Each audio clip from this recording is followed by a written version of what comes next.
चलिए तो हम अपने कार्यक्रम की शुरुआत करते हैं।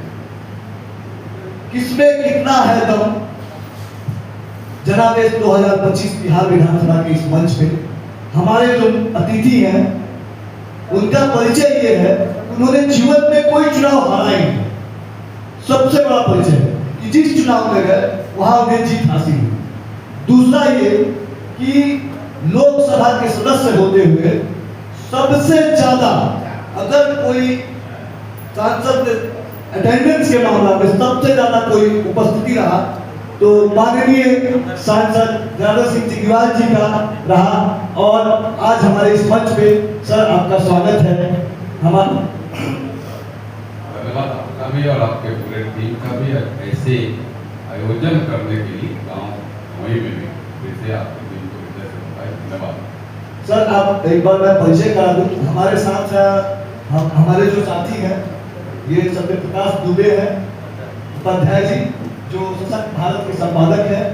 और अमूमन सर जब आप टीवी डिबेट या चैनल पे इंटरव्यू देने जाते होंगे तो आपके अगल बगल कोई नेता बैठा हुआ मिल जाता होगा, पत्रकार कोई नहीं बैठता है, पत्रकार का साइड अलग होता है। हम लोगों ने थोड़ा सा कंसेप्ट चेंज किया कि आज एक अतिथि के साथ अतिथि पत्रकार बुलाएंगे।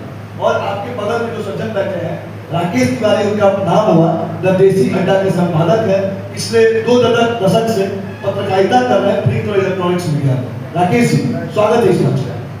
धन्यवाद आपको। और आपने सिग्रीवाल जी के लिए जो एक शब्द कहा कि सांसद है और संसद में इनकी उपस्थिति 100% है, उसके बारे में मैं एक थोड़ा सा बात कहना चाहूँगा कि न केवल संसद में इनकी उपस्थिति 100% है बल्कि उनकी उपस्थिति तो महाराजगंज के लोगों के दिलों में 100% है। और उनकी उपस्थिति वो हर कथा पूजा में भी है जहाँ लोग इनको याद करते हैं। एक ऐसे नेता है जो संघर्षों के बल पर आगे बढ़े। मुझे याद है वो दिन जब इनका टिकट की ही बातें हो रही है अभी के समय में, मुझे याद है वो दिन जब इनका टिकट कट गया था और ये निर्दलीय चुनाव लड़े और जनता के दिलों में जो जगह इन्होंने बनाई थी उसकी वजह से लोगों ने इन्हें जिताकर विधानसभा, और उनमें ही वो प्रतिभा थी कि आगे बढ़ते गए, चलते गए। और आपने जो बताया कि आज तक कोई चुनाव नहीं हारे हैं, तो वैसा रिश्ता निभाने वाले नेता ही नहीं है। तो आज हमारे साथ बैठे हैं, लेकिन सवाल तो हम आज उनसे भी कुछ करेंगे। और मैं चाहता हूं कि सवालों का सिलसिला राकेश जी आपसे ही शुरू हो और पहला सवाल आप ही कीजिए। देखिए आपने बड़ा एक अजब जवाबदेही दिया है और सिग्रीवाल जी को मैं बहुत लंबे अरसे से जानता हूँ, ये भी मुझे जानते हैं। लेकिन सवाल जो आज होगा ना, वो एक पत्रकार जब नेता के बगल में बैठ जाता है तो उसकी जवाबदेही बहुत बढ़ जाती है। क्योंकि सवाल यदि हम थोड़ा सा अप्रोच करेंगे तो लोग ये न सोचने लगे कि जानबूझकर बात हो सकती है। तो मैं जानता हूँ कि सिग्रीवाल जी हर सवाल का जवाब देंगे, इसलिए मैं पूछना चाहूँगा कि 6 विधानसभा है आपके क्षेत्र में और ऐसा कहा जा रहा है कि सारण प्रमंडल के जो 4 लोकसभा सीट है उन चारों के जो सांसद हैं अपने अपने क्षेत्रों में अपने अपने पार्टियों के लिए ज्यादा सीट खींच कर ला रहे हैं। आप अपने क्षेत्र में क्या बीजेपी के लिए ज्यादा सीट खींच कर ला पाएंगे या सहयोगियों के खाते में चला जाएगा? देखिए मेरा सवाल है सिर्फ पार्टी का नहीं, हम एनडीए एक चट्टानी एकता के साथ एक साथ खड़े हैं। मैं आपको और आपके माध्यम से पूरे क्षेत्र और बिहार वासियों को बताना चाहूँगा कि सारण कमिश्नरी के 24 सीट हैं और 24 के 24 सीटों पर एनडीए जीती। इसके लिए जनार्दन सिग्रीवाल और हमारे टीम का प्रयास जारी है, क्योंकि हम सबके साथ चलने वाले लोग और हमारे देश के प्रधानमंत्री नरेंद्र मोदी जी का सीधा एक संकल्प है कि हम सबके साथ, सबके विकास, सबके विश्वास और सबके प्रयास पर काम करने वाले लोग। हमारा टीम एनडीए टीम है। हम एनडीए की जीत हो, एनडीए में चट्टानी एकता है, यह हमारे लिए प्रयास करो। जहाँ तक सीटों की बात है कि सीट तय कौन किसको जाएगा, तो यह सीट तय करने का काम मेरे लेवल से ऊपर का वह प्रदेश और केंद्र लेवल पर तय होता है। मेरा सिर्फ एक ही है कि जो सीट एनडीए को मिलेगा, चाहे जिसमें हमारे गठबंधन दल को मिले वह सीट हम जीते, यह मेरा प्रयास रहेगा। उसको जिताने का काम लगातार हम सब करेंगे, यह मेरा प्रयास। देखिए, आपको तो चुनाव लड़ने में महारत हासिल है। आप जानते हैं कि चुनाव भी कई परिस्थितियों के हिसाब से होता है और टिकट भी परिस्थितियों के हिसाब से मिलता है। तो महाराजगंज सालन में भी है और महाराजगंज सीवान में भी। और 6 विधानसभा क्षेत्रों में देखेंगे तो यदि मांझी में जाएंगे, मांझी में भी एनडीए के अंदर घमासान है, महाराजगंज में भी घमासान है, तरैया में जाएंगे तो तरैया में भी घमासान है। आपको सारा क्षेत्र जो है चुनौती वाला है। इस चुनौती के बीच बिना बनाए घात प्रकोष्ठ की पार्टियों में बन गया, केवल बीजेपी में नहीं सब में है। तो उनसे निपटने के लिए आपके पास क्या योजना है? देखिए, जहाँ तक के हमारे यहाँ हर जगह उम्मीदवार हैं, हमारी लोकप्रियता, हमारे एनडीए के प्रति लोगों का विश्वास इसमें बढ़ता था। हमारे यहाँ से सब लोग लड़ना चाहते हैं, लेकिन हमारे यहाँ से लोग कोई आयातित होकर के नहीं लड़ पाते। मेरे यहाँ जो काम करते हैं, काम के बाद उनका विश्वास जमता है और विश्वास पर जब जनता विश्वास करने लगती है तो पार्टी भी उनके ऊपर सोचने लगती है। और पार्टी जब सोचेगी तो निश्चित रूप से उस पार्टी को सोचने वाले में भी कई एक हमारे लोग हैं कि जो उस लेवल पर हो रहे हैं, लेकिन हम उसमें से भी आपस में तालमेल बैठा करके वैसे अपने प्रत्याशी को निश्चित रूप से उतारेंगे जो हमारा जीत भी हासिल करे और अन्य जो हमारे भाई बंधुओं को जो अभी वर्तमान में उनको सिंबल नहीं मिला उनको फिर आगे भी संजो के साथ में आगे ले जाए। हमारे यहाँ तो हम सबके साथ लेकर के चलने वाले लोग हैं। हमारे यहाँ विधायक से भी आगे बढ़कर के सम्मान और संगठन में दायित्व एक बड़ा प्रमुख स्थान रखता है, तो उसको फिर हम उनके साथ उसको भरपाया करने का काम करेंगे। मेरे यहाँ कहीं कोई घमासान नहीं है। मैं आपको बताऊं कि एनडीए में चट्टानी एकता है। बीजेपी उसके कर्णधार के रूप में, एक बड़े भाई के रूप में पूरे टीम को एक साथ लेकर के चल कर करके और आगे की चुनौती को कैसे हम समाधान करें, इसके लिए हम लगातार लगे हुए हैं। हमारा प्रयास जारी है, हम उसमें सफल होंगे, यह मेरा पूरा का पूरा विश्वास है। और आपके माध्यम से मैं पूरे क्षेत्रवासियों को भी मैं कहना चाहता हूँ कि जहाँ भी एनडीए का जो भी प्रत्याशी हो उसको भारी बहुमत से जिताइए और बिहार को विकसित बनाने में अपना सहयोग प्रदान करिए, यह मैं आग्रह करता हूँ। 2020 के चुनाव में कुल 24 सीटों में से यदि सारण में बात करें तो 3 सीटें, सीवान में बात करें तो 2 सीटें और गोपालगंज में बात करें तो 3 सीटें। यही आप एनडीए के जमा पूंजी का हिस्सा में है। इस बार क्या लगता है? पिछले बार भी खराब हुआ था एनडीए के वोटों में, इस बार भी कमोबेश मेरे नजर से वही स्थिति बनती जा रही है। ऐसे में आप लोग देखिए कहीं कोई फोटो में बिगड़ाव नहीं है, क्योंकि जनता एक है।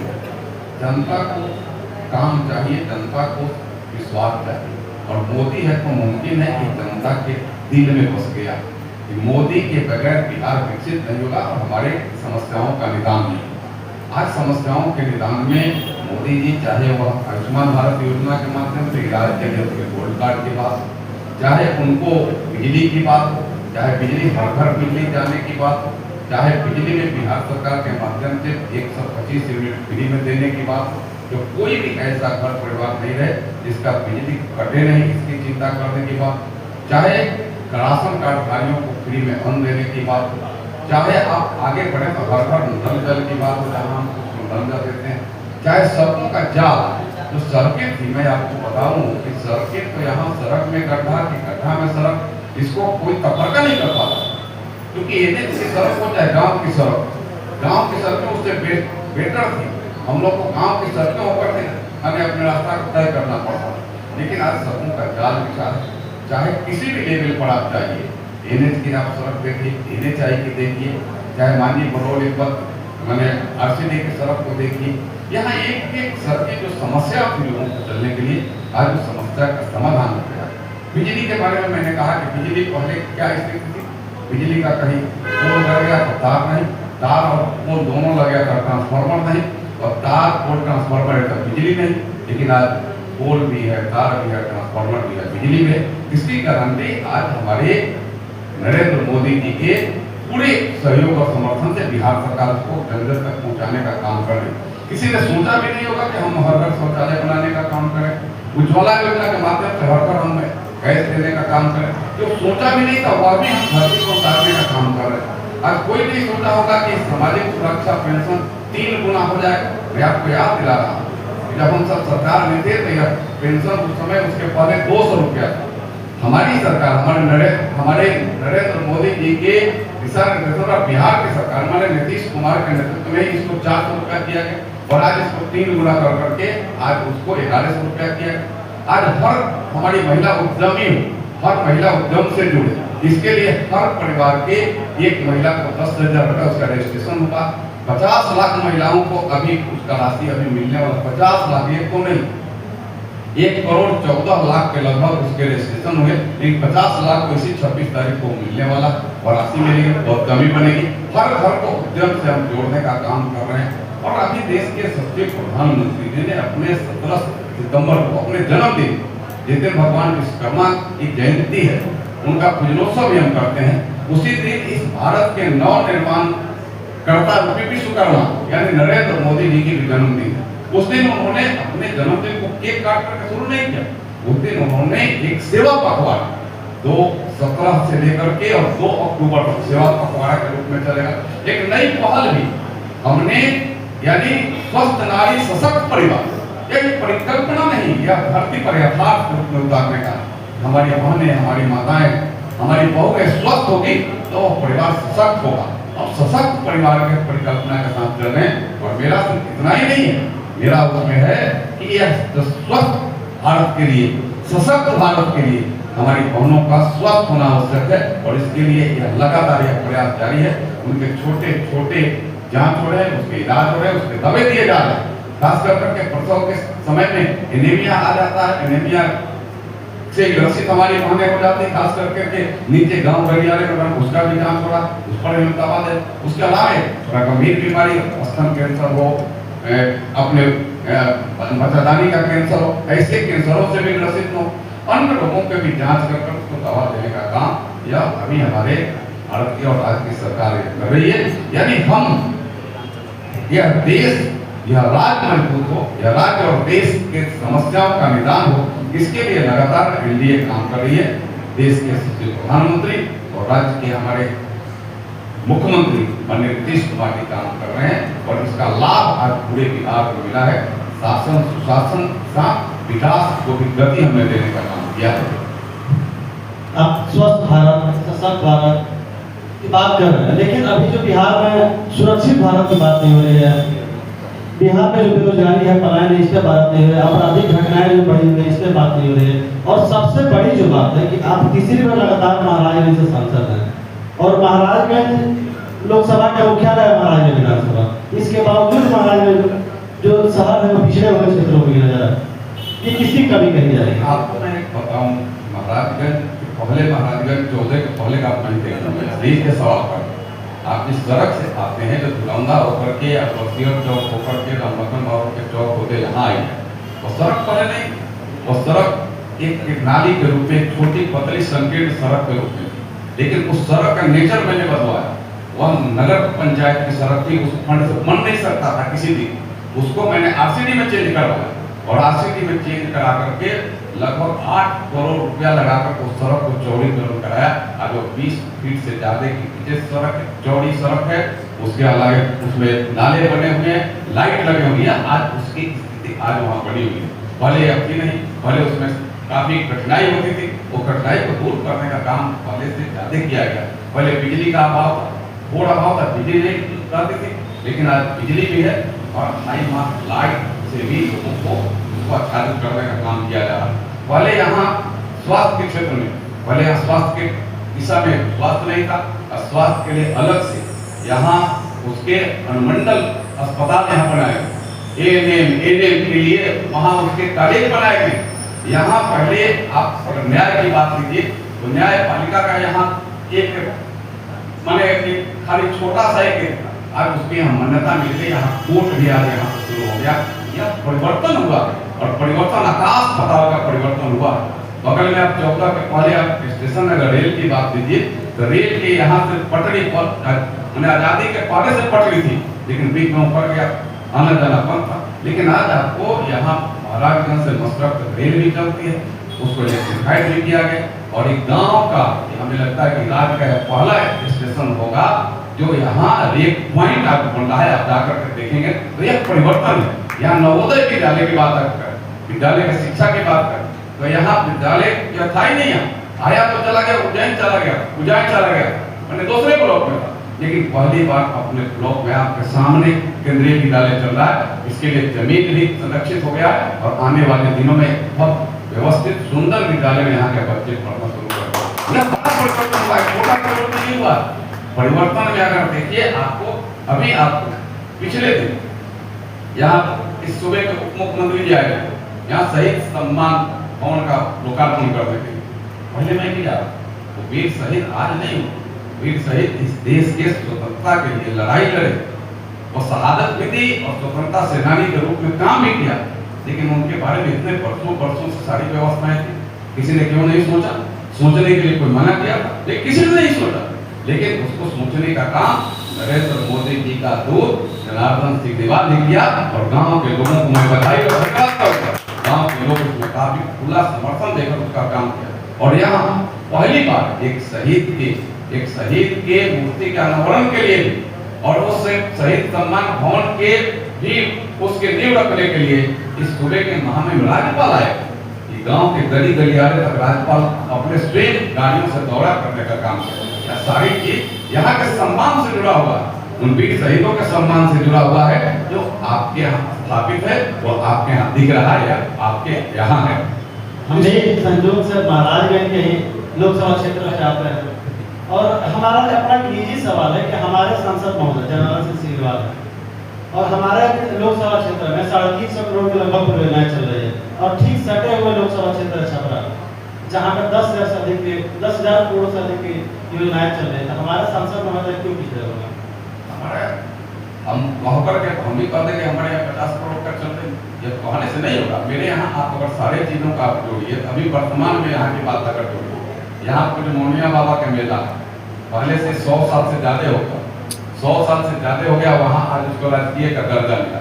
यहीं से एक सड़क आप यहीं से जहाँ बैठे यहाँ से लेकर बसंतपुर सड़क जाती है, उसका 47 करोड़ का उसका टेंडर होकर काम मांगी और बरौली पर आप इस सारे चीजों का आप जोड़े तो धरती पर उतर गया है। हम आकाश में कोई बात नहीं करते हैं, हम धरती पर बात करते हैं और धरती पर उतार करके दिखाने का काम करते हैं। आकाश की बात पर मैं विश्वास नहीं करता। हमने इसलिए कहा क्योंकि वो भी भाजपा के सांसद है, आप भी हमारा सांसद, हमारा सवाल अपने सांसद से तो होना ही है। मैं किसी से कंपटीशन नहीं करता, मैं काम पर विश्वास करता हूँ और मैंने अगर आपको फिर से मैं अगर जुड़ाऊं सड़कों का तो हमें लगता है कितना 1000 करोड़ का काम मेरे धरती पर उतर गया। अभी राम जानकी पथ से मेरे यहाँ बन रहा है जो 1450 करोड़ का राम जानकी पथ, एक समानांतर पथ यहाँ से दिल्ली जाने का फंडा है। यहाँ से लोग आप NH की सड़क देखिए, चाहे वो छपरा से लेकर के और आप चले जाइए मोहम्मदपुर, उस सड़क में आप ध्यान में आवे कि हजारों करोड़ की लागत से 200 करोड़ की लागत से तो फ्लाईओवर मनवलिया में बना, 200 करोड़ की लागत है। आप पूरा रेलवे का अगर रही है तो हमें लगता है कि 500 करोड़ की लागत है, माने रेल लाइन शुरू हुआ और अभी 35 करोड़ की लागत से उसका माने ब्रेक पॉइंट बनने का काम हुआ। आप अगर चले जाइए वहीं आप छपरा से लेकर के आप कोपा यही धुरंधा होकर के जो आगे जाती है सड़क, यह सड़क भी 1200 करोड़ की लागत से बना, अभी तो 100 करोड़ की लागत से उसका रिपेयरिंग का काम हो रहा है। यह आपके सामने है, यह मैं दिखाने के लिए कुछ नहीं कहता, मैं धरती पर जो उतर गया वही मैं आपको बता रहा हूँ कि आपके सामने धरती पर उतरा, जो पहले यहाँ नहीं था, जो आपके सामने यहाँ है। अपनी जितनी चीजें बारे में जितने बातें बताए, निश्चित तौर पे बदलाव हुआ है, इससे इनकार नहीं कर। बदलाव समय के साथ हुआ है, बदलाव सरकारें बदली, व्यवस्थाएं बदली और बदलाव हुआ है। सड़क बना, कॉलेज बना, स्वास्थ्य सेवाएं बेहतर हुई, लेकिन जब स्थानीय मुद्दे पे हम आते हैं तो महाराजगंज में जनार्दन सिंह सिकवाल जी के मतलब के हिसाब से ऐसा वो कौन सा काम बाकी है जो सबसे ज्यादा जरूरी है? देखिए मेरे मन की जो इच्छा रहती है कि चाहे मैं कितना भी काम करूं, मुझे लगता है कि और कुछ करने की आवश्यकता है और मुझे लगता है कि और आपको मैं क्या दे सकता हूँ महाराजगंज को, और मुझे महाराजगंज का मान सम्मान और शान अगर बढ़ाने में मेरे शरीर का एक खून भी लग जाएगा तो समर्पित कर दूंगा महाराजगंज के शान और आन बान। मेरे पास एक साधारण मैं करता हूँ, मैं कोई नेता नहीं, और कार्यकर्ता के नाते कार्यकर्ताओं से, कार्यकर्ताओं की समस्याओं से और आम जनों की समस्याओं से मैं लगातार जुड़ते रहता हूँ। कैसे उसका निदान हो, इसका मैं प्रयास करते रहता हूँ। और इसी का देन है कि बहुत सारे हमारे लगता है कि मेरे क्षेत्र के विकास को एक गति मिली है, और मेरा क्षेत्र विकास के रास्ते पर हम किसी से कम नहीं, यह कहने के लिए सीना तान कर तैयार है कि हम किसी से कम नहीं है। हम किसी अगर क्षेत्र में काम हुआ है तो महाराजगंज भी उसमें पीछे नहीं, आगे है, यह हमें कर करके दिखाने का। देखिए सांसद जी, आपने तो बहुत अच्छा स्लोगन दे दिया हमारे लिए कि हम किसी से कम नहीं। तो यहाँ भी है कि किसमें है कितना दम। तो मैं आपसे ये जानना चाहूँगा कि आपके क्षेत्र में एनडीए का इस चुनाव में क्या दम है? 6 के 6 मेरे लोकसभा में देखिए तो 6 में 6, लेकिन मैं कमिश्नरी की बात करता हूँ 24 की 24 सीटों पर एनडीए भारी बहुमत से जीतेगी। यह मैं आपको सीना तान कर करके और ठोक करके मैं यह कहता हूँ, क्योंकि सामने वाले के पास क्या है, कौन अपहरण, हत्या, लूट, बलात्कार के चक्कर में जाएगा, कौन उस सड़कों को फिर गड्ढा में तबदील करेगा, कौन उस जितने उनको सुरक्षा, सामाजिक सुरक्षा मिला उसको कौन उसको नकारने का काम करेगा, कौन है बिजली से फिर अंधेरे में जाएगा डिबरी लाइट में। किसी ने नहीं जाने का, किसी ने नहीं सोचा होगा तो कोई जाएगा। आज की पीढ़ी का लोग, भले जो नए वोटर है उनको भले वह दिन नहीं ध्यान में आया होगा कि जब जंगल राज था, मैं तो सौभाग्यशाली हूँ, जब जंगल राज का पटाक्षेप हुआ, खत्म हुआ, तो प्रथम कैबिनेट में मुझे उससे मंत्रिमंडल में रहने का मुझे मौका मिला। क्या स्थिति थी, जंगल राज से भी बदतर स्थिति, कहीं कोई सुरक्षित नहीं था। आज जो कह रहे हैं घटना घट गई तो लोग चर्चा करते हैं, अरे कल तो जब आप यहाँ जंगल राज था तो आप बच्चे को अपने स्कूल छोड़ने के लिए चौक चौराहे पर खड़े रहते थे, हाथ में छीन कर करके अपहरण करता ले जाता। आपके स्कूल बच्चों को रोक कर करके और अपहरण किया जाता। आप चलने वाले चाहे चिकित्सक हो, चाहे इंजीनियर हो, चाहे व्यवसायी हो, गाड़ियों को रोक करके अपहरण किया जाता था। आज वो नहीं है, आज वो बहुत दूर है। आज अगर कहीं न कहीं और घटनाएं घटती है, उद्भेदन होता है तो उस पर तुरंत कार्रवाई होती है, उसके ऊपर कठोर कार्रवाई। कल और आज में यह सबसे बड़ा अंतर है कि कल यह अपराध का संरक्षण सत्ता के गलियारे से होता था और आज इस अपराध पर नियंत्रण सत्ता के गलियारे से हो रहा है। यह सबसे बड़ा अंतर है। आज यह गलियारा आज नियंत्रण करने वाला गलियारा है और कल संरक्षण देने वाला गलियारा।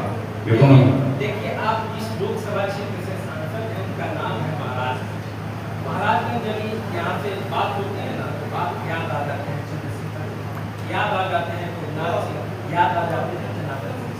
तीनों सशक्त अपने अपने जमाने में आप अभी के दौर में विकास के लिए जाने जाते हैं, देश भर में जाने जाते हैं।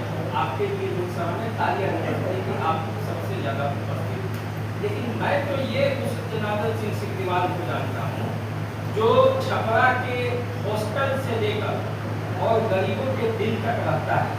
इसमें कोई दो राय नहीं कि जनार्दन सिंह सिग्रीवाल जितना सर्वसुंदर कोई नेता होगा। कथा पूजा से लेकर अभी भी मिला है, आपको कल मिला है, क्या आज आप उपस्थित हैं, कल परसों बंगला में थे। लोगों को लगता है कि महाराजेगंज में आपका घर है, लेकिन इस सबके बावजूद महाराजगंज आपको नहीं लगता कि मतलब जैसे देश आगे बढ़ रहा है उसके तुलना में महाराजगंज उस रफ्तार में दौड़ रहा है?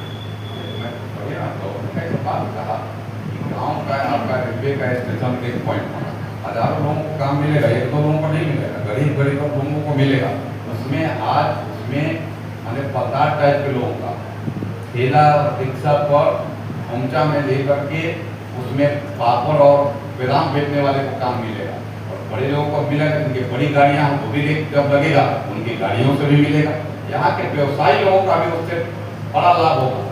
मैंने पूछा एक व्यक्ति से भी एक पॉइंट से क्या क्या हो सकता है, उन्होंने कहा कि मैं यही में सीवान उतारता हूँ तो उसको यहाँ लाने में 10 रुपये प्रति बोरी मुझे लग जाती है और वही सीमेंट मेरा अगर महाराजगंज में उतरेगा तो 10 बोरी का फायदा या मैं ग्राहक को दूं या ट्रेन लूँ, यह होने वाला। यह बड़ी छोटी राहत नहीं है। और पूरे क्षेत्र भर का अगर बात मैं करूँ तो बहुत सारी चीज़ है जिसको मैं कह सकता हूँ जो किसी ने सोचा भी नहीं हो। ITBP यहाँ मेरे कैसी से आया, जिसको आप बताओ कि सरकार में गृह मंत्री जी, राज्य के मुख्यमंत्री जी और हमारे उप मुख्यमंत्री जी आज नहीं है, मुझे सुशील कुमार मोदी जी और पूरे कमिश्नरी के नेता इसको प्रोपाल के आपको मैं बताऊं, आज वहाँ भर्ती केंद्र है, आज वहाँ ट्रेनिंग केंद्र है, दोनों है। बहुत जगह नहीं, आप देखेंगे तो बहुत जगह नहीं है। उत्तर और पूर्व भारत का एकल केंद्र है, छोटा केंद्र नहीं, और 100 एकड़ में फैला हुआ है। और आज वो हजारों जवान भी रहते हैं, और जब वहाँ भर्तियाँ होती है तो वहाँ भी छोटे छोटे लोगों को काम मिलता। वहाँ के बाजार में लोगों को सब्जी बेचने वाले से लेकर के छोटे छोटे घर रखने वाले को उसका किराया मिलता।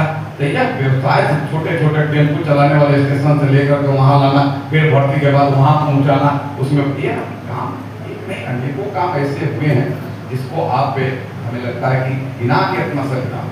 अब चलिए मांझी में अटल से अटल वहाँ घाट बन रहा, आप देखेंगे करोड़ों रुपए की लागत से बन रहा अटल जी की मूर्ति। और पूरे देश में और कुछ जगह अटल जी की उनकी अस्थि को वहाँ विसर्जन किया गया। तो महाराजगंज क्षेत्र के ही मांझी में उनके अस्थि को एक विसर्जन किया गया था। यह है महाराजगंज को कोई कम नहीं आ सकता है। महाराजगंज में बड़े बड़े हमारे नेता यहाँ हुए हैं, सारे नेताओं को मैं जरूर करता हूँ, उनको नमस्कार करता हूँ। आपके कामों की फेहरिस्त तो बड़ी लंबी है, उसकी गिनती भी आप गिनवा रहे हैं, और वो शायद निश्चित तौर पे जमीन में दिख भी रहा है, कार्य नहीं कर सकता। लेकिन मेरा मानना है कि कुछ ऐसी चीजें जिसकी कमी महाराजगंज के लोगों को हो रही है, और वो है एक रोजगार, एक उद्योग जो महाराजगंज क्षेत्र में होना चाहिए। वैसा उद्योग, वैसा रोजगार, वैसी कंपनी, वैसा कल कारखाना जिससे कई घर की गृहस्थी चल जाए, कई लाखों बेरोजगार युवक जो महाराजगंज को छोड़कर यूपी, पंजाब, ना जाने कौन कौन से राज्य में मजदूरी कर रहे हैं, उनके लिए एक उम्मीद तो होना चाहिए। क्योंकि सिवान जिला में लगभग जितनी चीनी मिलें थी वो बंद हो चुकी है, छपरा में जितनी चीनी मिलें हैं वो बंद हो चुकी है। चीनी मिल एनडीए की सरकार में बंद नहीं, चीनी के पहले बंद हो गई। वह सारण वो देश का गौरव था, वहाँ का चीनी मिल उतना रवादार और चीनी कहीं नहीं होता। वहाँ का मोटन मिल, वहाँ का सारण इंजीनियरिंग देश के तमाम स्थितियों में लगता था, और वह बंद हो गया।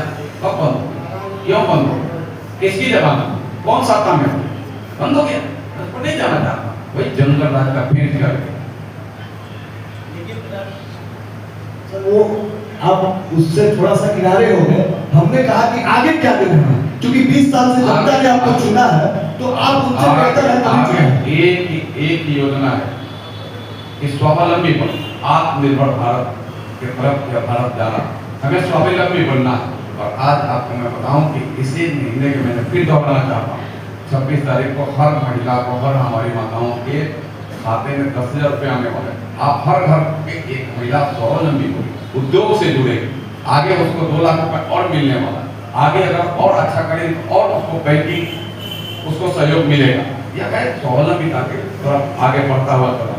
और मैं देश के प्रधानमंत्री जी को मैं बधाई दूंगा कि अलग से आपने स्किल डेवलपमेंट मंत्रालय खोला। पहले स्किल डेवलपमेंट मंत्रालय नहीं था, शिक्षा के साथ जुड़ा हुआ स्किल डेवलपमेंट मंत्रालय खोला, और उसके लिए स्किल्ड करें, माने हमारे बच्चे स्किल्ड होंगे तो उनको रोजगार मिलेगा, स्वयं रोजगार अपने भी पाएंगे, दूसरे को रोजगार देंगे।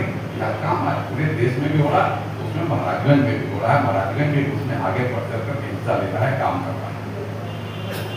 थोड़ा सा स्थानीय मुद्दा से हटके थोड़ा राजनीति पे बात कर लेते हैं, क्योंकि चुनावी वक्त है, और इस चुनावी दौर में ये जानना चाहते हैं कि इस वक्त बिहार में जो एनडीए गठबंधन है उसको सबसे बड़ी चुनौती किस पद से है? इसी से नहीं, देखिए अभी जो स्थिति है, मैं तो आपको बताऊं कि मैं कई दर्जन विधानसभाओं में इधर गया हूँ, एनडीए का सम्मेलन चल रहा है, लेकिन कई दर्जन, और सीधे पूरब भी गया, उधर मधेपुरा के तरफ, उधर दरभंगा और इधर दक्षिण भी गया, इधर दक्षिण सासाराम और गया के तरफ, यहाँ और मिडिल इधर भी गया मैं, आपको उत्तर के तरफ, हर जगह एक हवा चल रही है। लोगों को ये कटुट विश्वास है कि बिहार को हमें आगे बढ़ाना है तो फिर से नीतीश को ही रखना पड़ेगा। और विश्वास अगर बैठ जाता है एक बार और काम के बदौलत विश्वास बढ़ा, तो फिर लोग उसको अगर मतदान केंद्र पर भी जाते हैं तो उसको इनकार नहीं करते। खास करके हमारी माताएं बहनें गरीब गुरबे लोग, उनको एक ही विश्वास है कि नीतीश जी हैं जिनको मोदी जी का भरपूर सहयोग है, तो बिहार के अन्य समस्याओं का निदान लगातार हो रहा है, आगे भी होते रहे। और अभी हम आगे रोजगार की तरफ भी व्यापक स्तर पर यह टर्म जो अभी 25 से लेकर 29 तक का है, 30 तक का है, यह आगे व्यापक रोजगार के बिहार में आएगा। आप पूछ सकते हैं कि पीछे क्यों नहीं है, तो पीछे एक गड्ढा था, गड्ढा को भर करके कौन बना सकता, गड्ढा को भरते भरते ऊपर समतल आ गए। आज उस पर स्पीड से चलने वाले हमने सड़कें बना दी है, आज हमने बिजली, शासन, सुशासन सारी चीजें व्यवस्था हमने कर रखी है। फिर आगे बड़े से बड़े उद्योग भी यहाँ आएंगे और बड़े से बड़े उद्योग लगा करके भी लोगों को, खास करके यहाँ के नौजवानों को हम उद्योग देने में भी सफल होंगे, हम होंगे सफल। इसमें भी पीछे जितना सफलता हमने पाई है उससे आगे बढ़कर करके सफल होंगे, क्योंकि हमारा प्लेटफॉर्म पूर्ण रूप में तैयार हो गया। हम उस प्लेटफॉर्म पर आकर खड़े हो गए हैं जहाँ हम रोजगार से अपने नौजवानों को जोड़ कर करके और आत्मनिर्भरता के तरफ को ले जाने का काम कर सकते हैं। अभी आपके जो एक साथी हैं दिलीप जायसवाल, उन पे जो जन स्वराज सूत्रधार वो लगातार आरोप लगा रहे हैं। मंगल पांडे हैं स्वास्थ्य मंत्री, उन पे भी लगातार आरोप लगा रहे हैं, जबकि एनडीए जो है हमेशा जीरो टॉलरेंस और भ्रष्टाचार मुक्त भारत की बात करती है। देखिए इस परिस्थिति में जो ये आरोप लगे, आरोप हमें लगता है कि बेबुनियाद आरोप, निराधार आरोप, यह हबड़ा करके कुछ कह कर करके कि उनके ऊपर भी लोग लगाने लगे आरोप, यह चाह रहे हैं, यह एनडीए कभी नहीं करने वाली। आप जहाँ आज खड़े हैं वहीं खड़े रह जाइएगा, और एनडीए जहाँ काम कर रही है सरकार में, वो कल चुनाव होगा तो फिर सत्ता में आकर के फिर राज्य की सेवा करने लगेगी। आपको यह पहले नहीं सूझ रहा था, आपको पूछा जाए कि पहले क्यों नहीं सूझा था, आज आपको आरोप सूझ रहा। यह आरोप प्रत्यारोप बेबुनियाद है, निराधार है, कोई आधार नहीं है। उस पूरे खारिज करता हूँ, खंडित करता हूँ, जब बेबुनियाद आधार को कहीं कोई जगह नहीं है। प्रसाद किशोर को कितना चुनौती मानते हैं आप आने वाले चुनाव में?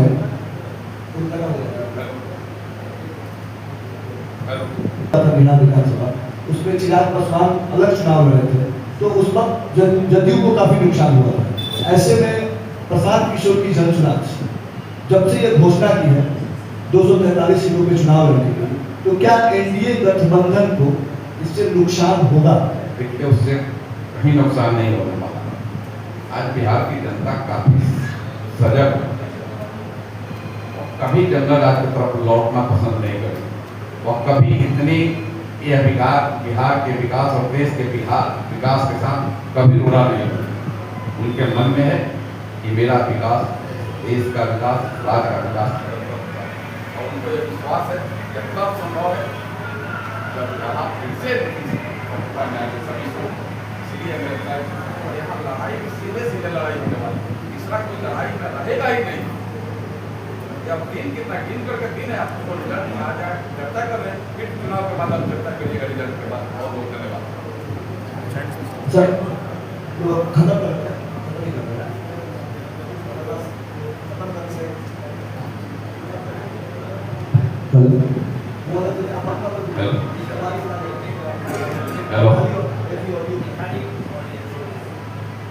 हम लोग चूंकि इन्हें कहीं और भी जाना है, उनका कार्यक्रम है, बहुत बिजी रहते हैं, तो अब हम उस सेगमेंट में आ गए हैं। इस आपसे एक रैपिड फायर सवाल हम करते हैं, जिसका आपको एक आदमी को चुनना है, जो भी क्वेश्चन पूछेंगे उसके ऑप्शन में एक को चुनना है, किसी एक को।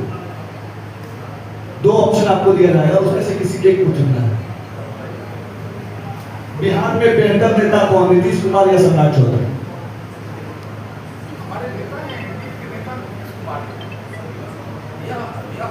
नहीं बनता। हमारे यहाँ नेता नीतीश कुमार है, नीतीश